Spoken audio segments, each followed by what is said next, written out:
Generando sonidos al ritmo de tu corazón, te presentamos Ruido Rosa.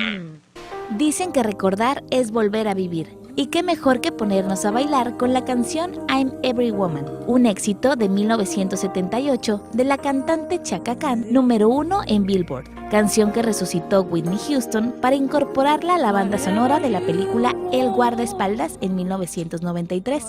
Yo soy cada mujer, todo está en mí. Todo lo que quieras hacer, yo lo hago con naturalidad. Es la invitación que nos hace la diva al ritmo de la música, a vivir intensamente. Saber que cada una de nosotras representamos el sentido de ser mujer. Por lo tanto, tú eres cada mujer, yo soy cada mujer. Bailemos juntas, como lo expone el video musical, donde la cantante y un grupo de personas bailando en un teatro nos incitan a mover las caderas mientras recordamos que las mujeres podemos hacer todo lo que nos propongamos. No importa a qué cultura pertenecemos, ni qué religión profesamos, y en qué condición social vivimos. Al final del día nuestra naturaleza es la misma. Todas somos una, todas somos mujeres.